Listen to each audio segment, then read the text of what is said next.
Assalamualaikum warahmatullahi wabarakatuh. Yang saya hormati Ustazah Fatin Nabilah binti Abdul Wahid, pensyarah falsafah dan isu semasa CTU 552. Terlebih dahulu, ingin saya berterima kasih kepada Ustazah kerana memberi peluang kepada kami untuk membentangkan berkenaan tajuk rukun negara ini. Kumpulan ini terdiri daripada Syakir Fazri, Nur Fatin Dina, Muhammad Alif, Muhammad Daniel Haikal, Muhammad Azib, Syairil Hafizam, Zul Hilmi dan saya sendiri Abdullah Al-Bahaki. Sebagai permulaan tajuk ini, marilah kita menelusuri sejarah pembentukan rukun negara ini tersendiri. Setelah mencapai kemerdekaan pada tahun 1957, Tunku Abdul Rahman Putra Al-Haj, Perdana Menteri Malaysia yang pertama, menghadapi kesukaran untuk menguruskan sistem sosioekonomi yang diwarisi oleh penjajah British. Sikap liberal Tunku dan juga kelembutan beliau untuk melayan permintaan masyarakat berbelang kaum telah menyebabkan orang Melayu merasakan kehidupan mereka diabaikan. Tumpuan Tunku yang terlalu berlebihan pada pertumbuhan material dan pasaran bebas tanpa menggunakan kuasa kerajaan untuk melakukan campur tangan telah menyebabkan jurang di antara golongan berada dengan golongan tidak berada semakin melebar.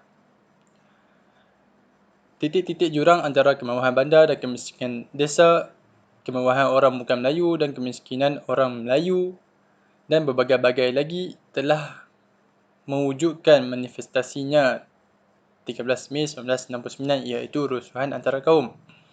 Peristiwa 13 Mei ini berlaku setelah berlalunya pilihan raya yang ketiga yang melihatkan Parti Perikatan gagal mendapat undian majoriti dan kehilangan 2/3 di Dewan Rakyat. Dalam pilihan raya itu, Parti Gerakan Rakyat, Gerakan Parti Tindakan Demokratik DAP dan Parti Progresif PBB telah memenangi 25 kerusi, manakala PAS Parti Islam Malaysia memenangi 12 kerusi di Parlimen. Kemenangan ini menyebabkan para penyokong Parti Gerakan telah mengadakan perayaan meraihkan kemenangan sambil menghina dan mengutuk orang Melayu. Keadaan ini menimbulkan ketegangan di antara orang Melayu dan juga orang Cina. Pada 13 Mei, UMNO telah mengadakan perayaan balas dan mengakibatkan tercetusnya rusuhan di antara kedua-dua belah pihak tersebut. Isu ini sebenarnya telah lama berlaku di dalam kalangan rakyat Malaysia pada ketika itu, semenjak daripada pemerintahan British dan juga Jepun lagi, yang di mana mereka memberikan tumpuan terhadap kaum-kaum tertentu sahaja. Keadaan ini mengakibatkan yang di-Pertuan Agong mengisytiharkan darurat pada 16 Mei 1969. Lantas menyebabkan fungsi Parlimen digantung. Dan Majlis Gerakan Negara Magiran ditubuhkan untuk menyalakan pentadbiran negara. Tun Abdul Razak telah dilantik sebagai pengarah operasi di bawah Akta Perintah Darurat selama 22 bulan sehinggalah Perintah Darurat telah dibubarkan. Parlimen kembali dipulihkan semula pada 22 September 1970. Melalui magiran ini telah ditubuhkan Majlis Perundingan Negara yang diwujudkan bagi menjadi pemikir dan dalam merangka perpaduan negara. Dan salah satu ideologi yang dilahirkan adalah rukun negara. Rukun negara ini bagi mewujudkan sebuah negara bangsa yang stabil. Diisytiharkan secara rasmi pada 31 Ogos 1970 oleh Yang di-Pertuan Agong. Bagi memetik kata-kata Tunku Abdul Rahman Putra Al-Haj 1969, 13 Mei merupakan satu pengalaman dan pengajaran yang tidak dapat kita semua lupakan buat selama-lamanya kerana kejadian itu dapat menunjukkan kepada kita semua tentang bahaya-bahaya yang boleh timbul sekiranya kita terlampau lalai atau cuai. Kata-kata ini dapat kita ungkapkan sebagai satu peringatan dan pengajaran buat kita semua. Oleh itu, marilah kita menghayati prinsip-prinsip rukun negara ini bagi membolehkan 13 Mei tidak berulang lagi. Oleh itu, Saya serahkan kepada rakan saya yang seterusnya. Prinsip yang pertama, kepercayaan kepada Tuhan. Dimaksudkan sebagai bangsa dan negara ini telah diwujudkan atas kepercayaan yang kukuh terhadap Tuhan. Melalui kepercayaan beragama inilah akan menjadikan bangsa dan negara ini sebagai satu bangsa dan negara yang berdaulat. Perlembagaan persekutuan memperuntukkan bahawa Islam adalah agama rasmi persekutuan. Tetapi, agama dan kepercayaan-kepercayaan lain boleh diamalkan dengan aman dan tenteram di mana-mana bahagian di dalam persekutuan, dan tindakan membeza-bezakan terhadap seorang warga negara atas alasan atau perihal agama adalah dilarang sama sekali. Jawatan kuasa pengubal rukun negara menyedari akan pentingnya agama dan kepercayaan kepada Tuhan dalam kehidupan manusia. Ketiadaan agama boleh meruntuhkan kepribadian seseorang dan merosakkan bangsa dan negara. Menyedari betapa pentingnya keteguhan pegangan anggota masyarakat terhadap ajaran agama masing-masing, prinsip ini telah dipilih sebagai prinsip pertama dalam rukun negara. Assalamualaikum warahmatullahi wabarakatuh. Seterusnya, rukun negara yang kedua iaitu kesetiaan kepada raja dan negara. Di negara kita, raja dan negara mempunyai kaitan yang sangat rapat. Ini adalah kerana negara kita mengamalkan sistem demokrasi berparlimen dan raja berperlembagaan. Perkara 32 berperlembagaan persekutuan dengan jelas menyebut bahawa Yang di-Pertuan Agong adalah ketua negara. Perkara 44 pula menyebut bahawa Yang di-Pertuan Agong adalah sebahagian daripada komponen yang membentuk parlimen di negara ini. Justru, prinsip kesetiaan dan ketaatan kepada raja dan negara menjadi unsur dan ciri penting dalam soal kewarganegaraan di negara kita. Setiap warga negara Malaysia perlu menumpukan sepenuh taat setia, jujur dan ikhlas kepada Yang di-Pertuan Agong dan negara. Di peringkat negeri pula, rakyat dikehendaki menumpukan taat setia kepada raja yang memerintah negeri tempat mereka bermastautin tanpa mengurangkan taat setia kepada Yang di-Pertuan Agong. Penghayatan terhadap prinsip kedua mampu membentuk satu bangsa Malaysia yang patriotik dan bersatu padu kerana raja adalah payung negara yang menaungi seluruh rakyat di negara ini. Justru, institusi raja tidak boleh dicemari, dipelekeh ataupun dihina sama sekali, serta ia tidak wajar dipolitikkan juga. Jadi, amatlah penting untuk kita sebagai rakyat, terutamanya golongan muda, untuk menghayati prinsip kesetiaan kepada raja dan negara. Generasi muda perlu mendukung dan menghayati prinsip rukun negara yang kedua iaitu kesetiaan kepada raja dan negara bagi memastikan pemahaman terhadap falsafah itu diterapkan secara menyeluruh sekaligus membantu menjadikan Malaysia sebuah negara berdaulat. Selain itu juga, generasi muda juga perlu menyemai semangat cintakan negara serta menghormati institusi diraja, lebih-lebih lagi golongan muda yang bakal menjadi pemangkin kesejahteraan negara pada masa yang akan datang kelak.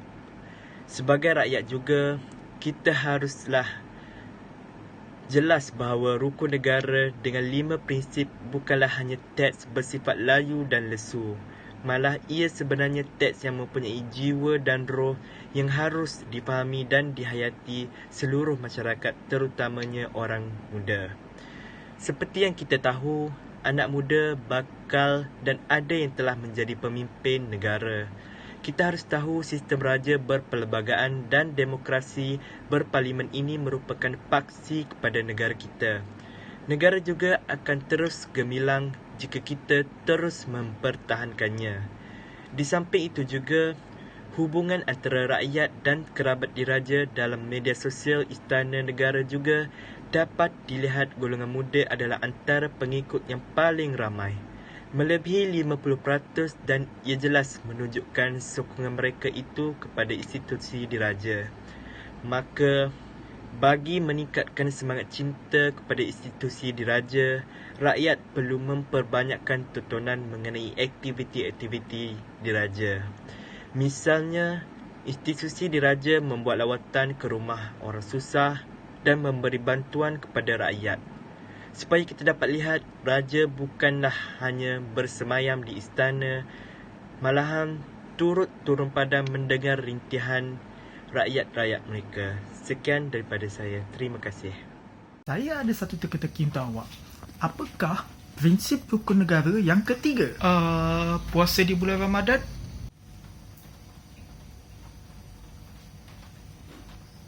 Assalamualaikum. Nama saya Alif dan jawapan bagi teka-teki tadi adalah keluhuran perlembagaan. Bukannya puasa di bulan Ramadan. Tapi, apakah yang dia cuba sampaikan dengan prinsip rukun negara yang ketiga ini? Apa maksud keluhuran perlembagaan? Keluhuran perlembagaan merupakan prinsip rukun negara yang ketiga. Ianya menggabungkan terma keluhuran yang membawa maksud kepada kesucian dan ketinggian. Manakala, terma perlembagaan pula merujuk kepada Perlembagaan Malaysia. Secara mudahnya, keluhuran perlembagaan boleh didefinisikan sebagai kesucian dan ketinggian Perlembagaan Malaysia sebagai undang-undang tertinggi dalam sistem perundangan dan kehakiman Malaysia. Oh, jadi itulah maksudnya keluhuran perlembagaan. Kejap. Apa maksudnya undang-undang tertinggi? Adakah tinggi daripada KLCC? Bukan. Kita bukan bincangkan pasal tinggi macam KLCC. Jadi, untuk kita memahami apakah maksudnya undang-undang tertinggi itu, kita haruslah melihat kembali kepada sejarah penubuhan perlembagaan Malaysia. Sejarah perlembagaan Malaysia bertitik tolak daripada Perjanjian Persekutuan Tanah Melayu tahun 1948 dan Perlembagaan Kemerdekaan tahun 1957. Ianya ditubuhkan oleh Suruhanjaya Rit pada tahun 1956 dan berkuat kuasa sejurus Tanah Melayu mencapai kemerdekaan pada tahun 1957. Perlembagaan Malaysia mengandungi beberapa bahagian dan jadual yang mentakrifkan perkara atau fasal tertentu yang seterusnya menjadi kayu ukur kepada penggubalan, pindaan dan pemansuhan undang-undang di Malaysia. Antara bentuk fasal yang terkandung dalam Perlembagaan Malaysia ialah seperti kewarganegaraan, pilihan raya dan kebebasan hak asasi manusia. Ini semua benda-benda yang ada dalam buku sejarah kita. Jadi kalau anda tidak tahu mengenai ini, dalam hierarki kuasa perundangan dan kehakiman, Perlembagaan Malaysia dianggap sebagai undang-undang tertinggi dan perlulah diikuti oleh semua rakyat Malaysia. Kuasa perlembagaan ini adalah lebih tinggi daripada yang di-Pertuan Agong Perdana Menteri, Parlimen dan Badan Kehakiman. Namun begitu, kuasa perlembagaan Malaysia bukanlah dikira sebagai mutlak. Hakikatnya, isi perlembagaan ini boleh dipinda melalui undian majoriti oleh ahli parlimen dan mendapat perkenan daripada Yang di-Pertuan Agong. Dan sekarang kita akan ke bahagian yang terakhir, iaitu tujuan adanya Perlembagaan Malaysia. Apa sebenarnya yang kita mahukan daripada perlembagaan ini? Tujuan yang pertama adalah untuk mewujudkan pemerintahan yang adil. Perlembagaan digubal dan dipinda berdasarkan tolak ansur dan pemuafakatan antara kaum. Melalui perlembagaan, hak kesaksamaan ekonomi dan hak keistimewaan Melayu dan Bumi Putra dapat dipertahankan. Perlembagaan juga menjadi satu modus operandi kepada pembentukan integrasi antara kaum yang memiliki semangat patriotik dan setia kepada negara. Kedua, mengelakkan penyalahgunaan kuasa oleh pemerintah. Dengan adanya Perlembagaan Malaysia, pemerintah tidak akan dapat untuk menyalahgunakan kuasa mereka dengan sewenang-wenangnya. Setiap undang-undang haruslah dibincangkan di dalam parlimen dan perlulah mendapat sokongan majoriti daripada ahli parlimen serta mendapat perkenan daripada Yang di-Pertuan Agong. Boleh bayangkanlah betapa susahnya sebenarnya untuk meluluskan satu undang-undang. Dan yang terakhir adalah untuk menjaga keamanan rakyat dan negara. Perlembagaan Malaysia menjadi satu pengikat kepada kebebasan hak individu yang melampaui batas. Dengan adanya Perlembagaan Malaysia, setiap rakyat juga akan dilindungi oleh undang-undang yang adil, maka tidak akan didiskriminasikan dalam hal undang-undang. Maka itu sahajalah yang akan dibincangkan oleh saya pada hari ini mengenai keluhuran perlembagaan. Terima kasih kerana menonton video ini dan kita akan berjumpa lagi di masa yang akan datang. Assalamualaikum. Assalamualaikum. Saya Muhammad Daniel Haikal bin Nasruddin. Hari ini saya akan menerangkan tentang prinsip rukun negara yang keempat, iaitu kedaulatan undang-undang. Keadilan diasaskan atas kedaulatan undang-undang. Kerajaan dan rakyat keseluruhannya terikat oleh undang-undang dan setiapnya wajib mematuhi undang-undang. Kebebasan asasi terjamin bagi semua warga negara Malaysia. Undang-undang negara berasaskan kepada perlembagaan. Oleh itu, kedaulatannya perlu diterima dan dipertahankan. Tanpa undang-undang, hidup bermasyarakat dan bernegara akan menjadi tidak aman dan stabil. Oleh itu, setiap undang-undang negara perlu dijamin oleh institusi kehakiman yang bebas dan berwibawa. Semua undang-undang hendaklah berkesan kehadapan, iaitu ia berkuat kuasa bagi penggunaan masa hadapan dan tidaknya berkuat kuasa bagi penggunaan yang lampau. Konsep kedaulatan undang-undang ialah undang-undang hendaklah stabil, tidak mudah dan tidak berubah. Badan kehakiman yang bebas, pemakaian prinsip semakan kehakiman dan kebebasan asasi manusia. Setiap negara memerlukan undang-undang untuk mengawal dan mewujudkan satu masyarakat yang aman, stabil dan makmur. Kewujudan undang-undang akan menjamin kehidupan anggota masyarakat dapat bergerak dengan lancar, licin dan teratur tanpa sebarang kekacauan, di mana semua anggota masyarakat akan merasa lebih selamat. Semua rakyat boleh mengamalkan hak masing-masing asalkan ia tidak melanggar sebarang undang-undang serta perkara-perkara yang termaktub dalam perlembagaan negara. Secara ringkasnya, kedaulatan undang-undang mengandungi prinsip bahawa semua orang dan institusi tertakluk kepada dan bertanggungjawab kepada undang-undang negara yang sedang dikuatkuasakan. Ia membawa maksud pentadbiran yang berlandaskan undang-undang, bukannya pentadbiran yang dipelopori oleh kuasa pemerintah semata-mata. Oleh itu, di bawah konsep kedaulatan undang-undang membawa maksud accountability kerajaan, akses yang sama ke muka pengadilan tanpa mengira jawatan, badan kehakiman yang cekap dan undang-undang yang jelas serta stabil dan perlindungan hak asasi manusia. Assalamualaikum and hi. Nama saya Nur Fatimina dan video kali ini saya akan menerangkan tentang rukun negara yang kelima, kesopanan dan kesusilaan. Kejap. Kesopanan dan kesusilaan tu apa Sopanan ialah tingkah laku yang baik, manakala kesusilaan ialah akhlak dan moraliti. Oh. Tahu tak anda? Di negara Jepun, mereka mengajar anak kecil untuk beradab sejak dari bangku sekolah lagi. Di sini, ibu bapa dan guru memainkan peranan yang sangat penting. Bagaimana acuan, begitulah kerunya. Dan melentur bulu biarlah dari rebungnya.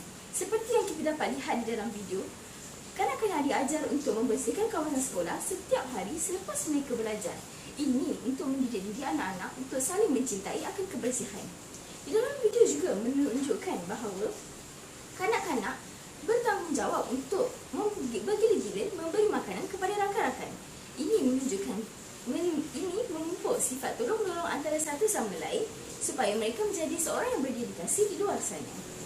Agama Islam juga mengajar umatnya untuk saling bersopan santun dan menjaga adab, seperti yang terdapat dalam surah Al-Isra yang bermaksud, dan Tuhanmu telah memerintahkan supaya kamu jangan menyembah selain dia, dan hendaklah kamu berbuat baik pada ibu bapamu dengan sebaik-baiknya.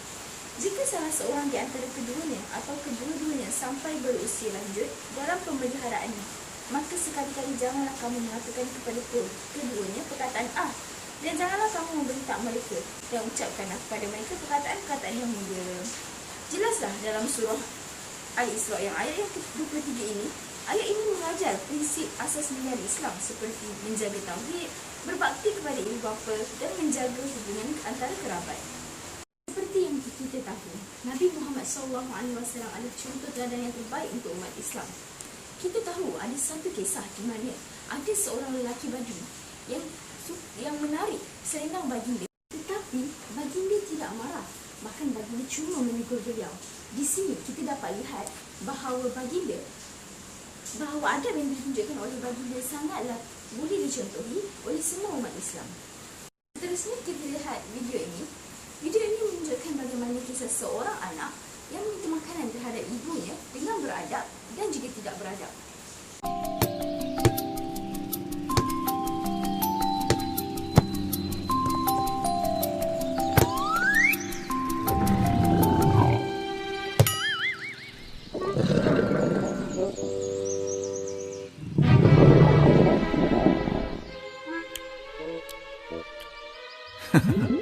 Kayaknya Caleb mulai lapar.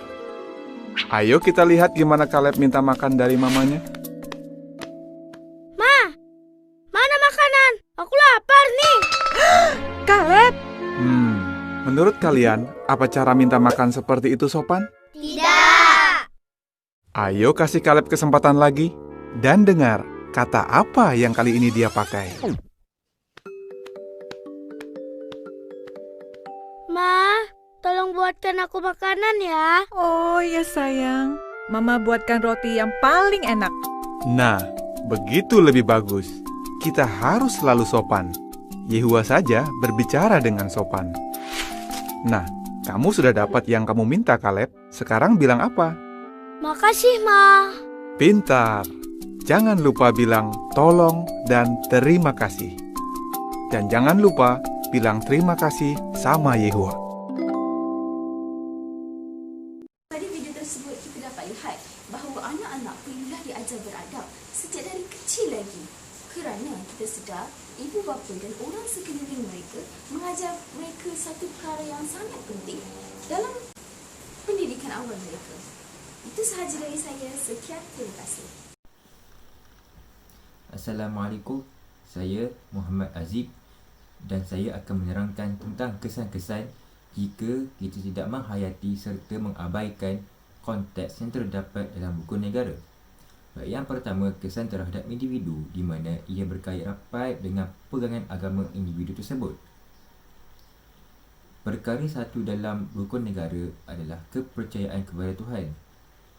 Jika seorang individu tersebut kurang kepercayaannya terhadap Tuhan, maka pegangan agamanya agak lemah. Maka hal ini akan menyebabkan seseorang individu tersebut terlahirnya sifat yang bertentangan dengan agama, seperti dendam, benci-membenci antara individu dengan individu yang lain. Hal ini akan menyebabkan seseorang individu akan lebih cenderung untuk melakukan perkara-perkara yang boleh menimbulkan pergaduhan, seperti menyebarkan fitnah serta menyebarkan berita-berita palsu yang melibatkan isu perkauman. Hal ini juga akan menyebabkan seseorang individu lebih cenderung untuk melakukan perkara-perkara jenayah seperti rompak, ragut dan lain-lain. Dan saya yakin perkara-perkara ini amatlah dilarang dalam agama, tidak kira lah agama Islam, Kristian, Hindu atau Buddha. Setiap agama sememangnya melarang penganutnya untuk melakukan perkara-perkara sedemikian. Yang kedua, kesan terhadap masyarakat. Masalah ini akan menyebabkan masyarakat, wujudnya masyarakat yang berpuak-puak, seperti masyarakat puak Cina, puak Melayu, puak India. Sedangkan dalam agama, setiap agama melarang penganutnya untuk hidup berpuak-puak, kerana ini hanya akan memudaratkan tamadun bangsa mereka sendiri. Hidup masyarakat yang berpuak-puak menyebabkan berlakunya pergaduhan serta pertengkaran yang hebat antara kaum. Apabila berlakunya pertengkaran, akan berlakulah perebutan kuasa politik dalam sebuah negara tersebut. Apabila berlakunya perebutan kuasa politik, hal ini akan menyebabkan berlakunya rusuhan antara kaum, rusuhan politik, di mana rusuhan ini kebiasaannya hanya akan menyebabkan kerosakan harta benda awam di sebuah tempat. Maka dari sini kita akan dapat lihat bahawa keharmonian yang kita peroleh akan mula terjejas dan berlakunya perpecahan, perpaduan antara kaum. Baik, yang terakhir adalah kesan terhadap sesebuah negara.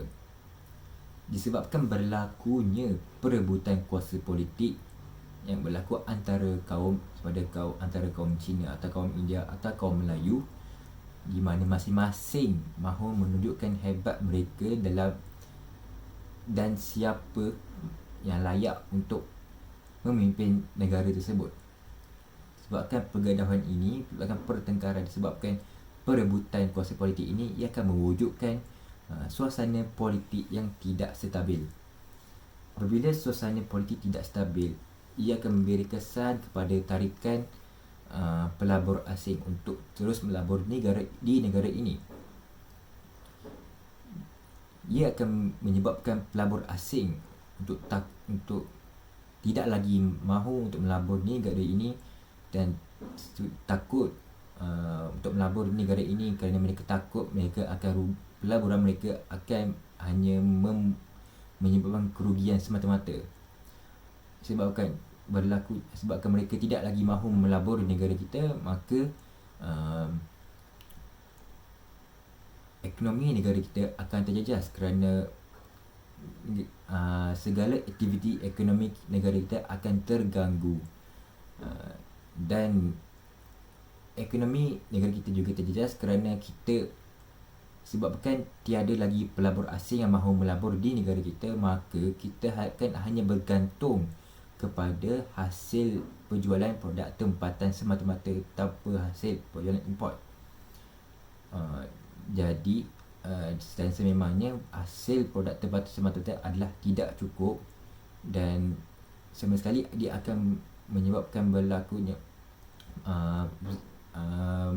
kemelesetan ekonomi di negara kita. Jadi itu sahaja. Assalamualaikum. Assalamualaikum dan selamat pagi diucapkan kepada Madam. Saya Syakir Fazli bin Saidi, bernombor pelajar 2020859704, dan hari ini saya akan menerangkan tentang solusi yang dikatakan solusi untuk masalah yang berkaitan dengan tajuk ini. So, yang pertama adalah individu. Untuk individu, ia berkait dengan pegangan agama. Jika kita tidak mempunyai rukun negara di dalam diri kita atau kepercayaan kepada rukun negara, kita akan mempunyai sifat yang dicegah oleh agama, iaitu yang mula-mula iaitu kepercayaan kepada Tuhan. Untuk agama Islam, Allah Subhanahu wa Ta'ala berfirman yang bermaksud, wahai orang yang beriman, sahut dan sambutlah seruan Allah dan seruan Rasulnya apabila ia menyeru kamu kepada perkara yang menjadikan kamu hidup sempurna. Surah Al-Anfal ayat 24. Jika diteliti makna di sebalik penurunan ayat ini, ia memberikan suatu konsep mengenai erti hayat atau hidup yang sebenar dalam Islam. Rasulullah SAW selaku utusan Allah menyeru orang beriman supaya menyambut seruan Allah dan Rasulnya. Seruan yang mengajak mereka menjalani erti hidup sebenar. Hidup manusia yang sangat bererti memandangkan kemuncak hidup sejati ialah dengan makrifat Allah, iaitu mengenal Allah SWT. Tanpa pegangan agama, maka goyahlah kehidupan manusia. Malah agama juga dapat membentuk pandangan semesta seseorang, sesebuah masyarakat serta perilaku mereka dan tindakan mereka dari segi pertuturan perilaku atau gaya hidup. Hal ini tidaklah untuk umat Islam saja. Ia lebih kepada semua pegangan agama mengajar umatnya untuk membentuk pandangan yang baik atau mewujudkan masyarakat atau perilaku yang baik serta tindakan mereka. Okey, kita sebagai individu, kita perlu mempunyai kesadaran diri untuk merapatkan diri kita kepada agama, kerana agama merupakan perkara yang akan memberikan makna kepada kehidupan seseorang itu. Tidak kira jika kita agama Islam, Buddha, Kristian dan lain-lain. Semua agama memberikan kebaikan kepada penganut mereka. Kebaikan yang dijelaskan adalah kebaikan dalam kehidupan di masyarakat atau diri mereka.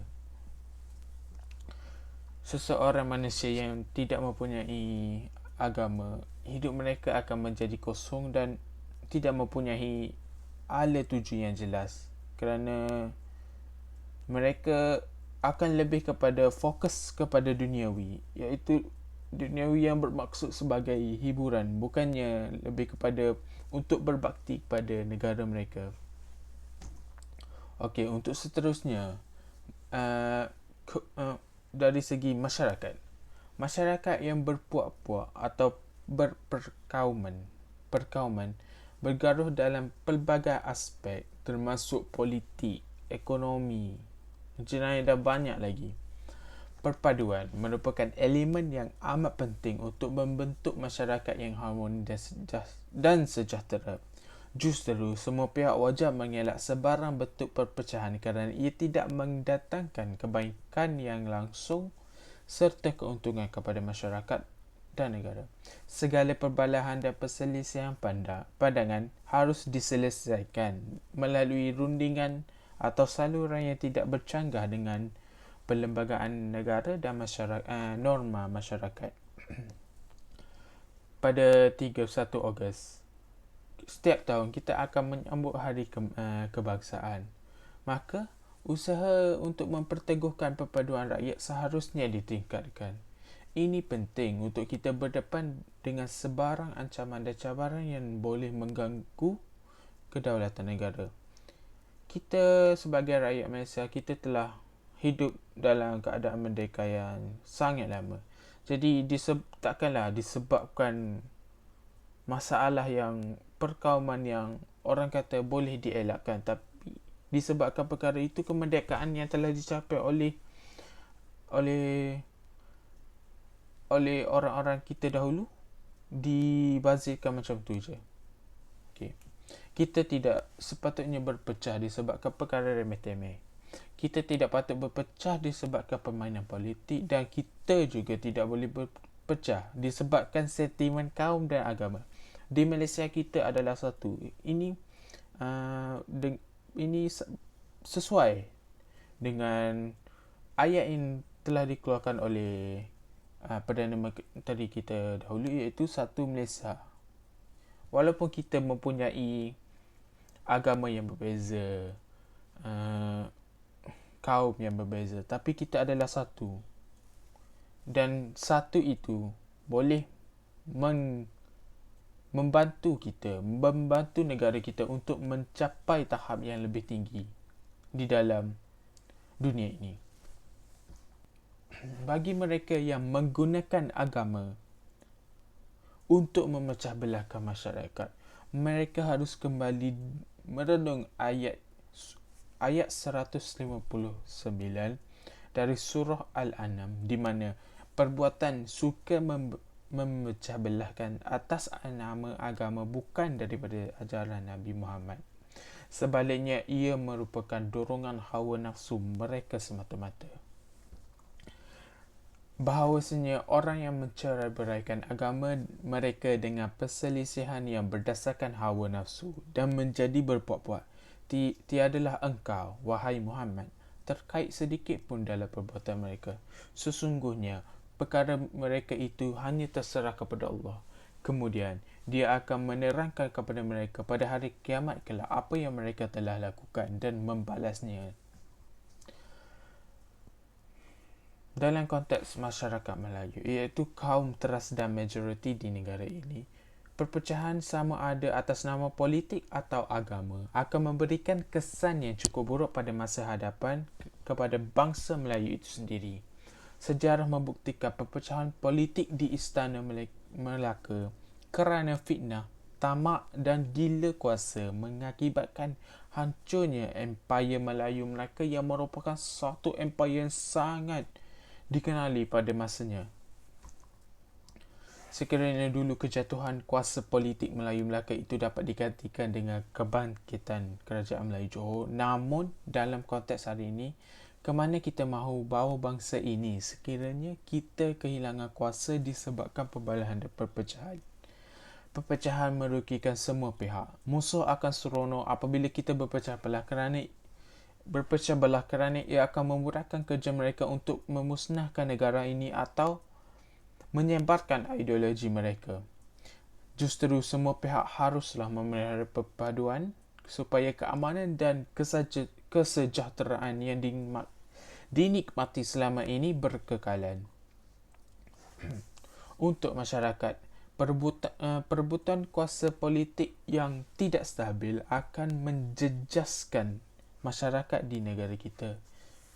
Dalam gabungan pemerintah atau pembangkang, permainan terganggu oleh takhta dan perebutan kuasa. Ini akan mengundang impak kepada kestabilan ekonomi.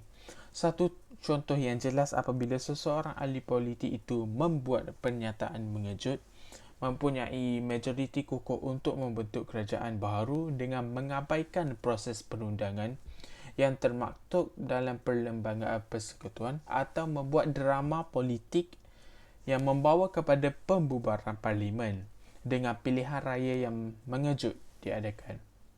Apabila ini berlaku, dalam keadaan peningkatannya kes jangkitan seharian COVID-19, ia memburukkan lagi keadaan ekonomi negara. Natijahnya, keharmonian politik dan suasana aman ialah kunci utama mengekang wabak daripada mengancam warganya. Seperti yang kita lihat, pilihan raya di Sabah, disebabkan perkara itu, sebenarnya kes di negara kita menaik dengan mendadak. Walaupun sebenarnya kes kita sudah mencapai kosong, disebabkan perkara itu menunjukkan hal yang paling jelas lah. Kestabilan ekonomi atau politik akan terjejas akibat perkara ini. Oleh itu, parti politik perlu mengelak sengketa bermotifkan kepentingan, kepartian yang boleh mengundang krisis yang tidak berkesudahan dan tidak menguntungkan rakyat. Justru kita harus menyelesaikan ketidaktentuan politik melalui pilihan raya umum yang dijadualkan dan bukannya melalui pertikaian politik. Dengan demikian, kita dapat menjadi sesebuah ekonomi maju yang stabil. Hal ini dalam rukun negara merupakan keluhuran perlembagaan dan kedaulatan undang-undang.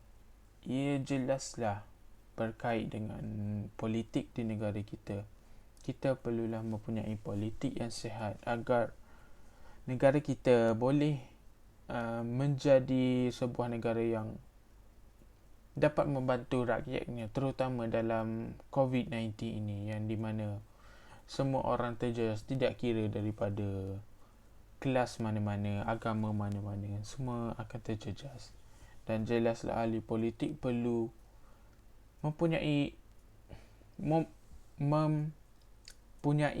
atau follow atau ikut rukun negara yang menyatakan keluhuran perlembagaan serta kedaulatan undang-undang. Sebagai kesimpulan, rukun negara adalah prinsip perpaduan kita terhadap proses pembangunan negara dan hendaklah dihormati semua pihak. Ia adalah suatu wawasan yang dikongsi oleh semua rakyat Malaysia yang menjadi perpaduan negara. Matlamat dan prinsip yang terkandung di dalamnya hendaklah didukung dan dipraktikkan kerana ia tidak boleh memandang ringan tentang kestabilan, keamanan dan keharmonian yang telah dicapai setakat ini. Marilah kita sebagai rakyat Malaysia berharap agar pada tahun 2021 ini semua rakyat Malaysia tanpa mengira asal-usul atau keturunan mempunyai iltizam untuk menjadikan 5 matlamat dan 5 prinsip rukun negara sebagai panduan hidup untuk mencapai wawasan negara dan perpaduan nasional.